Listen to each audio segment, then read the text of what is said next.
When remodeling your bathroom vanities can get expensive. Now, when you look online or maybe in stores, it's deceiving because it looks cheaper. Some could be between $400 and $500. When you examine closer, the materials can be very cheap. Some can range from PVC plastic to even half-inch particle board. So I decided to look up vanities that are actually solid wood. As you can see right here, they can range between $700 and $900. Well, today we're on a mission to see how much money we could actually save by building it ourselves. I'm convinced that all the materials here that are $260 worth of materials, minus the paint of course, is gonna be enough for us to build this $993 vanity. So to start off on the right foot, we're gonna use 3/4 inch maple ply. One sheet is like 80 bucks. So that's already a lot of our budget. I made a sketch of the vanity, at least the rough dimensions that I wanna go with. This is not gonna be the absolute layout because of the one that we're gonna go with has far more storage options and basically more ideal for what we're looking for. Now, the only thing I don't like about this vanity is I don't like how the legs are way too simplistic. So we're gonna give it a little bit of oomph. Let me slice these all up to make our 36-inch wide vanity, and then we'll see if we can knock this thing out of the park. Let's get into it.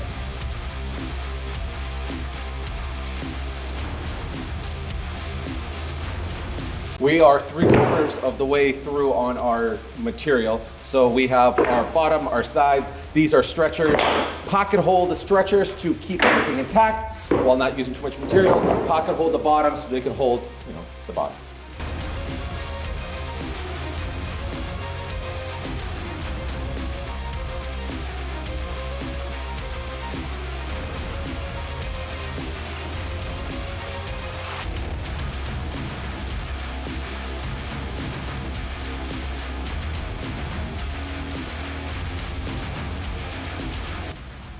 This is the wrong one. And the reason it's the wrong one is because I pre-planned ahead and put one of the stretchers to have pocket holes for the face frame. Almost caught myself there. So we need this sucker to be 36 inches. Beautiful. It's actually 35 and 7/8. The reason why is the vanity for that space should only be 36 inches wide. So we're so far we're on point. Nothing bad has happened yet. Knock on that wood. Stick around.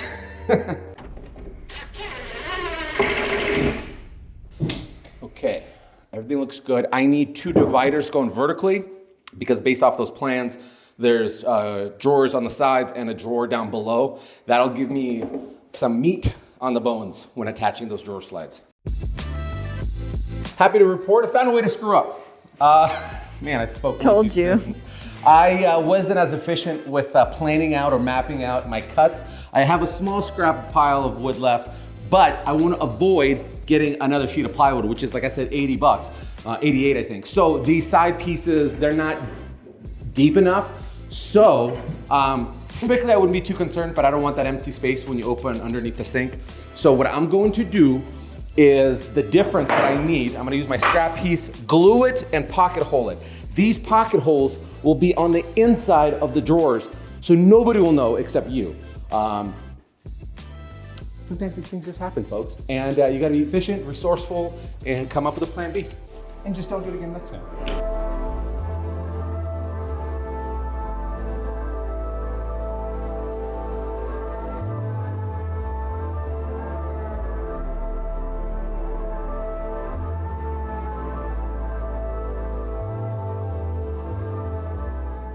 We have our vanity, and just like the original inspiration, all of these compartments were equal. And I just took the width divided by 4. And so by equal, I mean this drawer face is exactly half of this door, and half of that drawer, well, full drawer.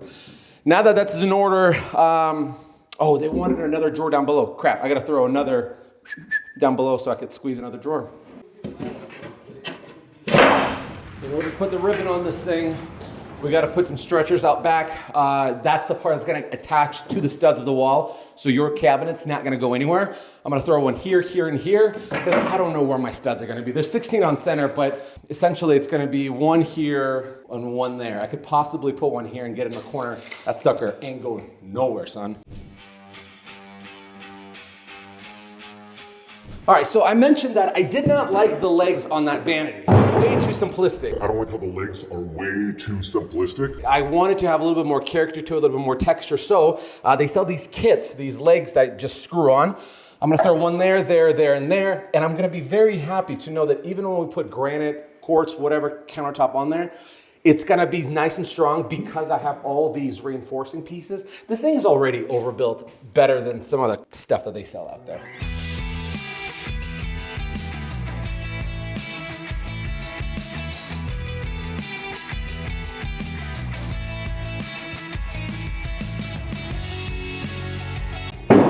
How does it look? Cute. You like it? Mm-hmm. Aren't these way better legs? Mm-hmm. Yeah, that's got some cool detail. I like it. I like the detail on them. It adds a lot of character. Yeah, it looked way too simplistic when the legs were just going straight down. But I am excited. I've never done a Vanity that has so many drawers all the way around it. So this is gonna be all drawers, or everything is gonna be drawers? Drawers and then 2 doors. Cabinets. Okay. But And they're this all is gonna be open? No, that's gonna be a drawer. Oh, okay. Yeah. I like it. Pretty slick, right? So moving on to the faces of this thing. I was today's years old. Am I saying that right? Today years old. I was today years old. I'm still saying it right. I was today year old. Years old. Years old. I was today years old when I discovered that I don't need to be using 1x2 in poplar or pine if I'm painting it anyways. In fact, this is pine that's already painted, well, primed, and for some weird reason, it's like $2 cheaper than the raw material. So I figured out a little place to save some money. So basically between these 3 sticks, we got $6 of lunch money to spend. Why don't you give me your lunch money? But I'm gonna flip this thing over, measure my stiles and rails. The way I usually like to do them is basically exactly how this joint is. The stile is gonna go all the way up and this rail is gonna butt up to them. Lay it all out, make sure they're nice and square because that's gonna determine how our drawer faces are gonna be handling the situation. So when it comes to doing face frames, I think I'm a little dumb when I do them. What are you, stupid? Good grief. This is just a method that works well me. I have to visually see it so I don't screw it up. So what I do is I take a pin nailer. I take a pin nailer, which is a really fine grade metal, very thin. And what I do is I lay all my pieces out exactly how I want them. I label them and then take them off, put pocket holes and put them together. So it's dumb, it's easy for me. I don't know what other people do, but I just simplify it.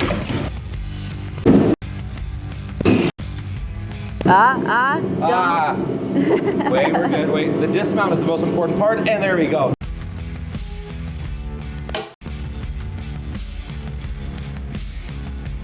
Moment of truth, please don't screw this up. There. I think all in all, I think we freaking nailed this thing. This is so sick. Of course, we had a screw that blew out. Of course, it couldn't all just go too perfect. I have a couple options. I either take the screw off on the bottom side and then try to re-drill it and then sand this down and patch it up, or let it dry, sand it, and then try to patch it up. Let me do a quick fix, then we'll attach it.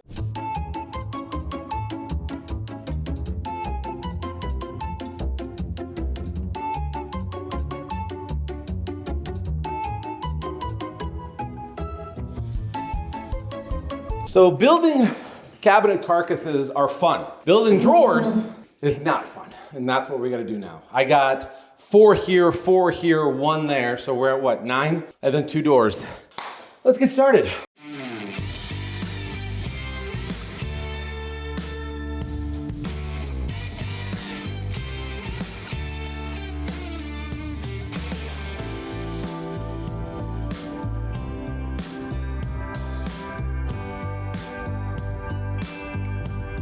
I am gonna regret doing so many drawers after this is all done. Pretty straightforward stuff, just a whole lot of monotonous work. Pocket holes front and back, dado cut down the middle, 1/4-inch panel in there. Should go pretty smooth, just pretty annoying. But I don't wanna bore you. You can watch me do this, and in the meantime, let's hear a word from our sponsor, without whom we could not put out these videos. Ooh, Guys, I'm hungry, and this is a perfect time to talk about the sponsors of today's video, Good Chop. Do you know what's annoying? Trying to find good quality, all-American, fresh meat. Nobody's got time for that. That's why I love Good Chop. Good Chop offers high-quality proteins, fresh to your door, vacuum sealed, frozen at their peak freshness, so you can stock up your freezer whenever you need to go and eat. Let me show you what some of the things they offer. Oh my God, look at that salmon. Oh, look at that beautiful red. That's some thick bacon. Wild caught in US, no antibiotics or added hormones, sustainably sourced, chemical free. Beef ribeye steak, all natural, born, raised, harvest fed in the United States. Oh, look at that marble. Boneless chicken breast, no added antibiotics or hormones. Ground beef, 80% lean, born and raised, harvested in the USA. Here's the big idea. Stop wasting time trying to search for high quality food that's not tampered with. With Good Chop, each portion starts at $3.32 of high quality meat and sustainably sourced. You're actually supporting local farmers and ranchers when you're buying from Good Chop. Choose from over 100 cuts of 100% grass-fed ribeyes, USDA prime filet mignon, wild cut salmon, Pacific cod, scallops, shrimp, or something else. There's something for everybody. Holy smokes. That's so tender. I'm seriously gonna have to stop this video and eat this. This is delicious. Here's what you're gonna do. Head to goodchop.com/YouTube, or just click the link in the description below. Use my promo code MrBuildIt130 to get $130 off across your first 4 boxes. That's goodchop.com/YouTube, promo code MrBuildIt130. Okay, maybe just one more piece for the road. We made it.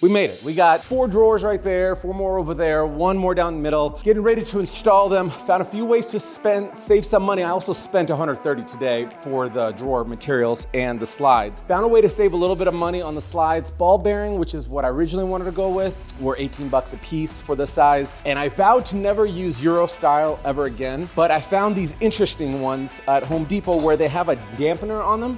So what that dampener does is it catches your drawer, so it should theoretically sit perfectly in place and not be out of alignment like I've done before. And I've also found a place to save money. Instead of buying the extensions for the slides to go from the face frame to the back of the cabinet, I decided to use some scrap 1x2 material, put them on the sides, and it's working perfectly. Fingers crossed I made all my measurements correctly, but I have a track record of not doing so well with that. So we'll see. We'll see how today goes.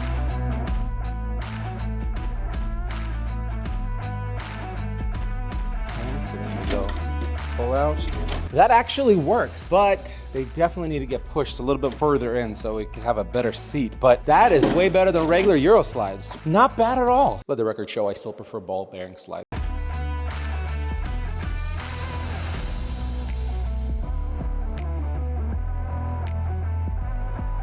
What the freak? Why did I build such narrow drawers? Stupid.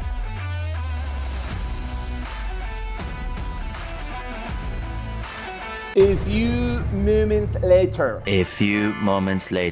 Everything came on fine. It came fine. I feel like these drawer slides are redeeming themselves a little bit with that dampener. Here's my issue with it is I did my best to align them. I truly did. They're equally gapped. I even put a little spacer for the drawer face how it'd be, but they have a little bit of wiggle room up and down. They're kind of a little spongy. Some, not all. This one's pretty solid, which means that when we do our drawer faces and we want them recessed as opposed to sitting on top of the frame, there's room for air. But we'll cross that bridge when we get there in a minute here. But however, I came up with a really cool idea. So what I was thinking is, you know, when we have these classic under the sink doors, it's kind of awkward space because you have the plumbing, the P-trap from the sink and all that stuff going in. So what I thought would be if I put some shelf pinning holes on the sides and put a shelf in there, and to make it work, cut out this little section down the middle, round it over of course, and that will fit perfectly between the P-trap and be able to have a shelf on the side like this to put all your little necessities on the sides.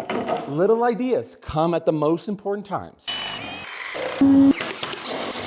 All right, I still have to get my shelf pins from the Home Depot, but in the meantime, here's a little sneak peek of how it would look. So we can go as low as here to as high as there. I think that looks pretty slick, and I think it's gonna get so much more storage. Now, let's figure out this whole drawers and door fiasco. Spending money. Dropped another 40 bucks for our drawers and doors. Drawer face is gonna be simple, nice and clean finish, single piece, goes in there, round over the edges, easy peasy. The doors itself are gonna be shaker style, so we're gonna have stiles and rails on it. Fortunately, they're not big, there's not a lot of them. Each door is gonna be like 7.5 inches wide for a total of 15. For that, I'm doing a 1x3 primed pine as well, and I got the swinging hardware for it. But also for the floating panel, I wanted to save a little bit of money, but also get a flawless paint finish, so I didn't want any knots or imperfections with natural wood. So I got a 1x12 MDF for the panel, and the reason why is the panel's not gonna get any kind of abuse. It's always the stiles and rails that get Slammed all the time. That should be the plan for now. Let me start chopping it up, throw it on the router, catch my breath, and let's have a good time. Let's get in.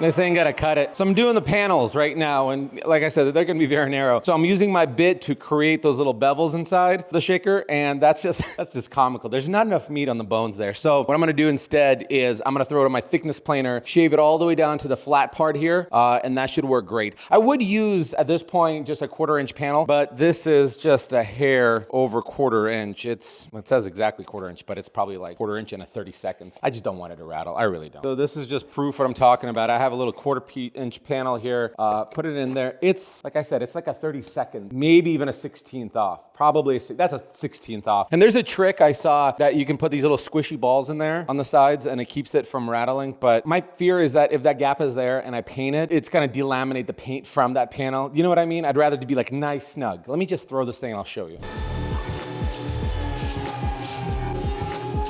See, this is what I'm talking about. A solid panel door, no rattling, no shaking, no flimsy material, nice and solid all the way through. I'm gonna start gluing this up.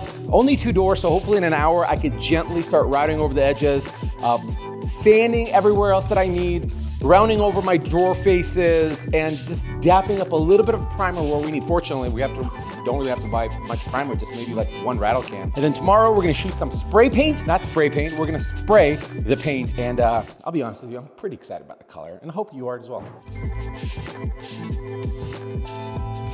Hear ye, gather round, the announcement of the color Vintage Vogue. What? Who would have expected that? Not you, me, for sure.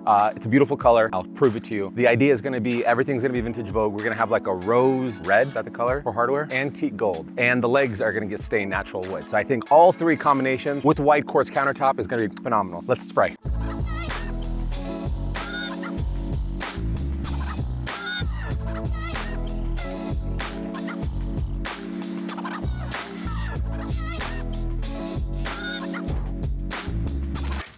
Now, I wanted to address something for this challenge build, just to make sure everything's nice and fair. Number one, the mission was not to create the cheapest version of this expensive vanity. We just wanted to meet somewhere in the middle to see if there's a few ways that we could save money without blowing $1,200 on a brand new purchase. Maybe we could save some money and buy some tools, and that we did. Now, the grand total budget breakdown for this build was $496. That is superiorly less than the advertised $1,250 before the sale. So honestly, I really think that we're actually pretty neck to neck to what it costs to build it versus what it costs to actually buying something if you're looking to get the countertop for it. By the way, marble is really nice.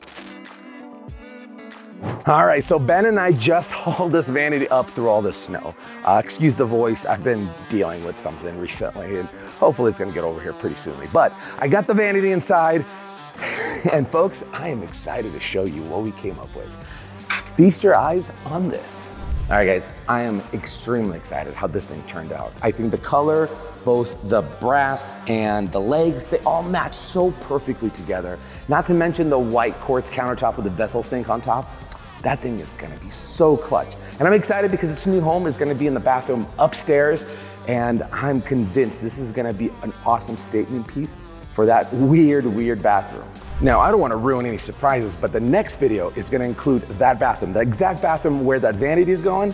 This is what I'm secretly working on right now, and it's the biggest challenge of my life because that entire wall, it's slanted. Well, kind of like this roof right there. That means shower, glass, mirror, everything does not work like it traditionally does. So make sure you tune in for that video, and let's see what kind of solutions we can come up with. And in the meantime, here's a video I think you might enjoy. See ya, bye.